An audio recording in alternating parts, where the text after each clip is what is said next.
فتحت التلاجة لقيت عندي معلقتين مسقعة بالعدد، اللي هو انا مش عارفة اللي كل اخر طبق ده يعني كسل ياكلهم او شبع على اخر معلقتين، فبدل ما نرميهم قلت نعمل بيهم وصفة تانية خالص. وبجد الوصفة طلعت حاجة كده رهيبة، اعظم من المسقعة يا جماعة.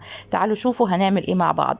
زي ما انتم شايفين معلقتين مسقعة بالعدد حطيتهم في الكبة، والمسقعة كنت عاملاها بتنجان وفلفل، فده فلفل زي ما انتم شايفين كده مش بتنجان بس يعني.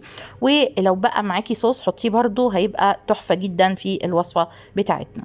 طبعا خلصت بقى كل البهاريز وحطيتها، ودلوقتي هنضرب المسقعة في الكبة، ولو ما عندكيش كبة ممكن عادي خالص في الخلاط. تمام. ومن غير ما تضيفي ميه او اي سوائل هتضربيهم لغايه ما يكون معاكي قوام ناعم خالص. علشان كده انا بفضل الكبه، لان الخلاط بيحتاج شويه ميه علشان يشتغل. زي ما انتوا شايفين، حابه تحطي هريسه شطه ممكن كمان لو بتحبي الحاجه سبايسي يعني. تمام. انا ضربتها لغايه ما بقى معايا معجون ناعم خالص كده.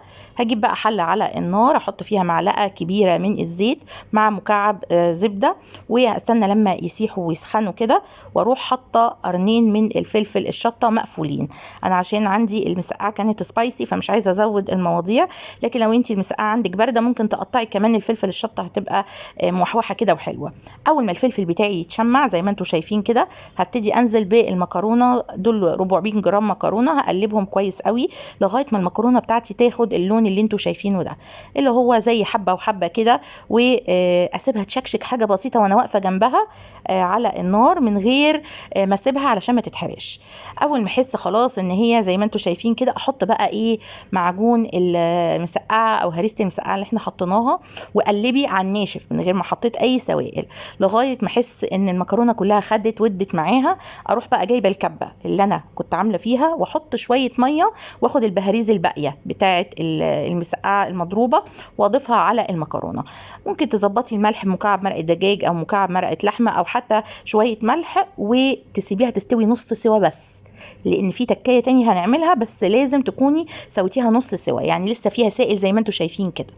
دلوقتي بقى كنت عامله انا بقى بتنجان عادي خالص.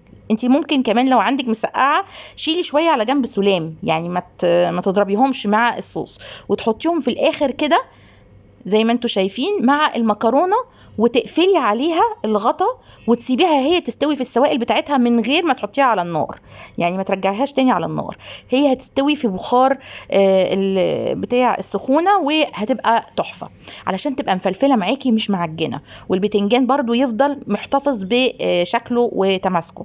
رهيبه يا جماعه، والله تحفه جدا.